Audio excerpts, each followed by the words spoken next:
You're watching the Convo, abbreviated conversations with people I admire. My guest this week is Rudy Guliani, sailor, historian, and runner, such as myself. Rudy, how are you doing this week? I'm doing pretty well. I'm fine, Grant. Thank you. Thanks so much for being on the show. And a special thank you for the tripod that we are filming on right now. That is your tripod. Yeah. No, you're welcome. I'm actually happy that it's getting used. So I like to start out. I'm going to make this a tradition.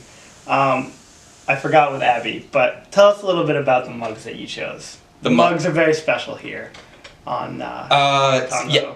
So the mugs. I chose the winter. We'll make sure it's on. Sorry. Okay. Yes. I specifically pushed it out of the frame. I think that mainly I was trying to be ironic because it's no longer winter. That's perfect. And then I chose the carrot one because I like it, because I like carrots, I guess. I really no good purpose. So Carrots are great. Carrots are great. So Thursday night, I was preparing for this, and I didn't do a lot of questions for this because I knew, one, that we could talk about probably anything for too long and more time than we have. Way too long. Yep. And the second reason is because I was gone for a little bit. So shout out to my sister for graduating grad school. That was pretty cool, and you're awesome. But the first thing that came to my mind when I was reminiscing about us and Thursday nights was a little phrase called Thursday Night Thunder. Do you want to tell the folks at home what Thursday Night Thunder is? So I have to admit, I wasn't there for the original Thursday Night Thunder. Oh wow. No, yeah, not to pull the rug out from underneath you, but I didn't do my research. But I think I remember what Thursday Night Thunder was. But it was freshman track, which so I didn't do freshman track. But that you guys were running past like a garage or something, and there were like 3 or 4 guys, so with a TV out in the driveway, like watching football, and then as you all went running by, they like stood up and just yelled out Thursday Night Thunder. Right? Yeah. Yeah. Yeah, you told that better than I feel like I probably could have. You're welcome. But then did we continue that Thursday night? Like, I feel like we just spent every year of high school Thursday night running around shouting Thursday Night Thunder. Absolutely. Because you weren't even there for it, but you still remember it. Oh, absolutely. No. That is what we would do every Thursday night track practice. Yeah. was run around shouting Thursday Night Thunder like the idiots we were. So yeah. That's 100% why I know that. So. But there was another track tradition, or it didn't really become a tradition, but event that you were there for, which is when we went to, I don't even remember the name of it, but the little candy store, or the convenience store. Is that what you were thinking of? Yes. Okay, yeah, absolutely. So, what, do you want to explain that one a little bit? So we, again, because, well, being a bunch of high school idiots with nothing to do during track practice, we being distance runners, because coach would just tell us like, okay, like, because we just had to go for a run, and so he'd tell us to go, and so to alleviate our boredom, we started doing eating challenges. So it probably started with like chocolate milk, right? I think that we got like a gallon of chocolate milk, and there were like 6 of us or something, and that we drank it between the lot of us, and then we spent the whole time complaining about it, and just and then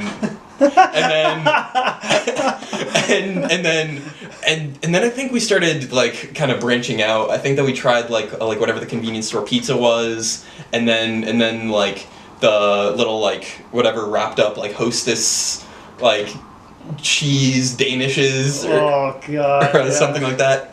But it culminated with the Secret Santa event. Yes. Right. Which would have been like April or May. Yes. So Secret Santa in May. And what Do you remember what you had? I remember what I gave you, I think. And I remember what I had. Okay, yeah. Yeah, I had...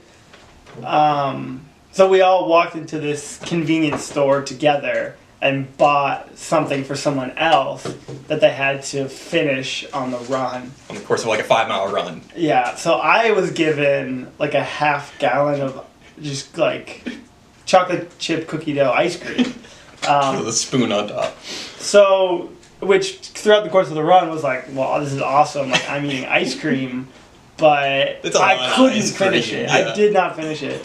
But I gave Rudy circus peanuts, I think, right? The orange candy peanuts? No, you gave me like spearmint gummies. Three big bags of spearmint gummies. Which I think that I had the easiest event because it wasn't gross. It was just like I just didn't want to finish them. See, I thought they were gross, which is why I thought it was going to be hard. But no, I remember finishing them. But then after that, I remember helping Evan with his because whoever had given Evan his set, he had 2 pints of heavy cream. That was hilarious. Like that you cook with. Yeah. Just pints of heavy cream and 2 of them. So then he was complaining about it the whole time, and then so rightfully. And so I remember I think I took one of them and that like helped finish it off. Yeah. So after that, but then, I remember what I gave Brian, which was just a jar of marshmallow fluff. With a spoon, and that he finished it, but I remember him saying like a few years later that to this day like he can't eat marshmallow fluff anymore because I just ruined it for him because it was just gross and like too much of it. And then Alex had a cold jar of chili, right? Yeah. Or like. I want to even say like corned beef hash. Maybe that's what it was. Or chili, yeah. Either a can of corned beef hash or chili, yeah. Oh yeah, no, we were terrible. We were. I think I think that culture of goofing around in track came from when you probably weren't there, which was our freshman year. When the seniors, we would run to the nearby golf course, Valhalla in Cumberland, and we would just run to the golf course and stop. Mm-hmm. And just stand around. Just hang around for a while, yeah. No, I think that, but like track runs were always a little bit like we didn't care about it as much as like, because we'd also make sure to go for long runs on like Cumberland Trash Pickup Day. And then swing by and pick up like whatever we could find. Like I still have the pair of 190 atomics, like atomic skis that I like straight edge skis that I found there that I carried for 5 miles. I will let you know they were heavy as hell. And that I think that same run I also picked up a set of crutches, which so I was running around like cradling this huge long pair of skis and a set of crutches. So. I haven't used the skis, I've used the crutches though, so usefulness. Yeah, practicality, that is what distance runners are known for. Yeah. So, yeah, we spent a lot of time running together in high school. Another activity that you spent a lot of time doing and would be starting up now because it's going to be summer soon is sailing. You grew up in Harpswell, Maine, which is a town right on the water, about 45 minutes, hour north of Portland by car. So 12 miles by boat. So faster by boat. Way faster. Well, but I mean, boats go slower. Boats go slower. That's true. And you have to weave between the aircraft. Just like 60 miles an hour in a boat. But yeah, I don't know. So I've spent a lot of time in Harpswell with you. I've been on your boats a couple of times, but I just think the culture around, growing up in like a boating community on the water is really interesting. Just wondering, like, has that influenced you at all? Like, growing up on the water around boats, like. I mean, influence me how? That because of course that like I know knots. That like I know like things how to like read the wind and like about currents and stuff like that. Yeah, I mean, that's all stuff that a lot of people don't know. Yes, but here, so one kind of. So obviously there are the things you pick up from doing an activity, but one kind of thing that I can think of specifically was that like. So I was with my uncle and aunt in England, and so we went to a Viking burial site. A site called Sutton Hoo, and that at the site there are a number of like Viking era graves, and that the larger one there, which was some lord, was so he'd been buried with like underneath a boat. So then so they buried him there, and then put a boat upside down over it, and then covered it with dirt, and so they had recreated the boat. And then they had tested it, and what was interesting to me from a perspective of sailing and from with so my parents so my parents are like naval engineers and so was that they spent a lot of time within the museum talking about talking about the boat itself, and then how it was made, and then also how it sailed. Which was really interesting. So then, because they had built a replica and then tested it out. So then testing out, because it was kind of its seagoing characteristics, and then what it would have been like to be sailing so on the North Sea within this like open top Viking boat. So that.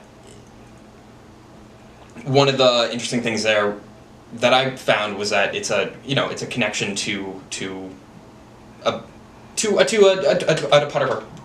part of our past, and that you can take your own that I was able to take my own experience and my own understanding of sailing, and then be able to think of how someone 1,400 years ago was using some of was basically using the same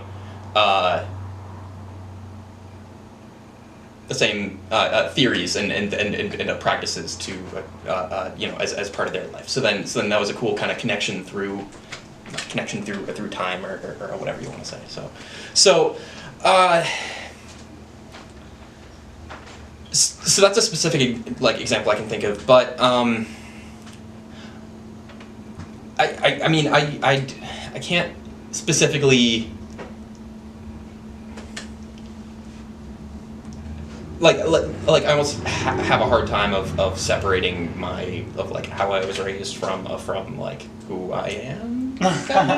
You know what? So then I don't know if that's a suitable enough answer. Yeah, no, that makes sense. But so like when you show up at like the Viking burial site, you're like, there's some sort of connection just based around like activity almost, or like a way of life. That's really cool. I feel like it's really easy today, at least this is for me speaking personally, to feel like I don't have a lot of connections to the past. Maybe just because like it feels like the way I live today is so different from anything I can imagine people living like even 50 years ago. Like my parents grew up, or my dad grew up like on a potato farm, and like that's how all my aunts and like my grandmother grew up, and now I just feel so separated from that. What would you say is like the importance of feeling that connection to the past, or of having one? I mean I'd say beyond anything, it makes it gives you a connection to the past. But thanks for watching, folks. No, I'm just kidding. I'm Rudy. See you later. I mean it helps. It helps put the past into perspective. So I'm a history student. This is so it's not what I do. I don't get paid for any of that stuff yet. But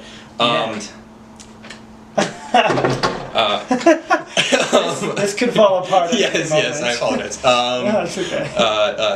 Hazards on the set. So it makes the past more relatable, and it a big issue throughout our understanding of the past is that like we know what happened. So then it puts a certain frame onto how we view things about why people in the past made certain decisions of which we look back on it and say like, wow, that was a real dumb thing to do. But that given the but that to some degree that's informed by the fact that like we know how things took place.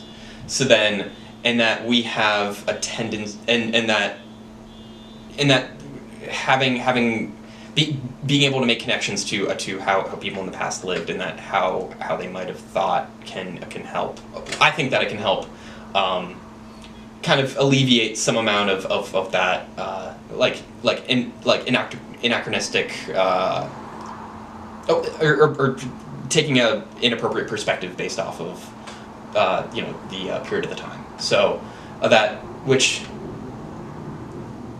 Yeah, so it's the same kind of issue that a lot of the time we can, either look back into the past and say like, oh wow, this is it was really dumb that they did X, but that sometimes we can also do the other thing and draw connections into the past where things aren't necessarily appropriate. I wish that I remembered his name, but there's a Greek philosopher in like the 400s BCE, excuse me, or whatever, but that who put forward a heliocentric idea of the solar system based around the fact that that the Earth was on an orbit, and with the sun so in the center of the solar system, and that the moon was orbiting around the Earth as we orbited around the sun, and that looking back on it, it's saying, oh wow, so this guy was so far ahead of his time, and he was so, and that like what would history have been like if we'd only followed like his ideas, but that it ignores all all the ways that his theories were tremendously terribly wrong, and that they didn't make any sense, and that especially that they didn't make any sense to the observations of the people at that time. So that's a big macro perspective, so on a stellar level, but that's the sort of thing that the fact that he was maybe like 20, or 50% correct, or whatever. I'm not about to make any claims. Please don't kick me out of school. But that they, it's a inaccurate. That it doesn't mean that he was like this visionary ahead of his time. That he was able to take an interesting perspective, which turns out to be largely correct, and that's important, but that it's not necessarily something that's appropriate to to look about. Oh wow, everyone was so idiotic to not follow his perspective. Yeah, I feel like a lot of times what happens is people want to make all these claims that they say are right in the present, but a lot of people just happen to get proven right only after time passes. Like sometimes. Yeah, there's only so much we can say now that is like true before we just kind of like wait and see how things turn out. And then some people just happen to be smart about those things. So like how do you line that up somewhere in the middle? Like that kind of brings us nicely into we got about 5 or 6 minutes left, but in terms of reckoning with the past, your stepdad made a pretty interesting in a not good way, discovery at the Harpswell Library. So, do you want to explain a little bit about what that was? So I should say that I actually haven't been in to actually see the picture itself yet, but I've and that I'm by no means like an expert in the subject matter, but there was a photo from so displayed in the Rhode Island Library from a 1924 gathering of the KKK so on Rhode Island, and that well, it was displayed there as with the idea that was kind of part of our history, and that they ended up, so throughout deliberation, they ended up moving it to a different, so it had been in a somewhat prominent place in the room, and so they moved it into a less prominent place to because that was giving a certain statement, or you know what I mean. It could be seen as having a certain perspective, but that, so they moved it and then put up a little write-up about putting the picture into perspective, so saying that this isn't a part of our past that we're proud of. That's important to remember that this was part of the community at the time and part of the community's past, but that but that it also certainly doesn't represent the the current opinions of the organization and of the town itself and of the people around there, and that it's being displayed as a contextualized part of history, and not instead of just like, oh, here's a picture of our KKK group. So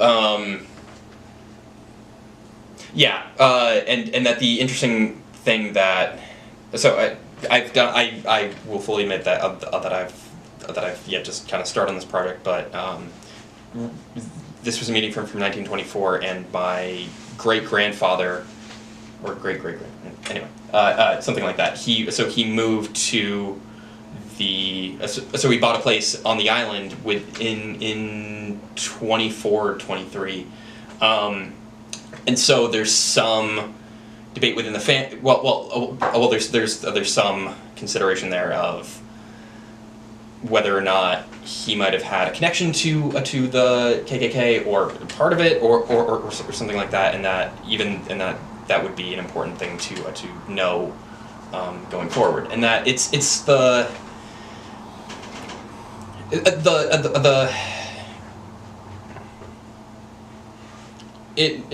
just from the sense of being able to again understand the our ancestors and the people in our past within the right perspective, so that and just understand them better. One kind of relation that I make to another part of my family is that or to another part of my family's past is that my I also have some strong Ukrainian heritage, and that in the 1920s my great-grandparents emigrated to New York, and that they got very strongly involved within the Ukrainian nationalist organizations. So talking about organizing emigre communities and that kind of keeping the culture strong, but then also to the point of like petitioning congressmen to support a invasion of Ukraine to free it from Soviet influence, and that doing and that all of this other stuff, and they were very heavily involved in it. And one thing that's been that's kind of problematic is that these Ukrainian nationalist groups have kind of historically been tied to a lot of anti-Semitism, and that there were some strong connections there, and that it's the sort of thing where while I have like no evidence of any sort of anti-Semitism within the family or within their generation, or I've heard nothing along those lines, but that it's the sort of thing that you kind of that the perspective that I take on it is that I wouldn't be surprised if even if they don't if that they didn't have any sort of anti-Semitic leaning, that there were other people involved in the groups that they were involved with who might have felt, so who might have had these well, very problematic opinions to say the least, and that it's the sort of thing where at the time that was seen as something that like, oh well, that James is just like a little bit, like a little bit a bit eccentric, so on this topic, and that it wasn't seen as a big problem at that time, and that they were much more focused on the on this national, on this freeing Ukraine, and that sometimes kind of that sometimes these our perspective of like how these groups went, as that it's not that all the Ukrainian nationalist groups were anti-Semitic and that and that all this stuff, but that a lot of them did have this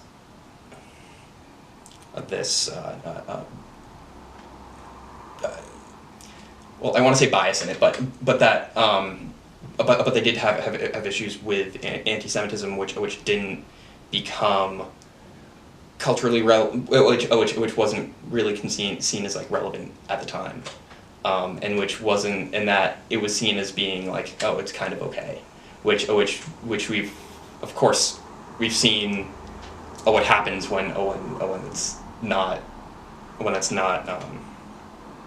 accepted, or not kind of suppressed enough, or addressed, yeah, exactly, taking people to account for their beliefs. We're running pretty far on time. Is the red light still going? We're good. So we're gonna try. I know a lot to unpack there. I think you're gonna have to be a repeat guest. So history is alive and well. So yeah, there's a lot to unpack there. We definitely didn't get a chance to cover all of it in as much depth as we wanted, but I want to thank you for being on here, man. Thank you for having me. It was a lot of fun. I changed my Twitter and Instagram handles, so you can follow me at Convo_show,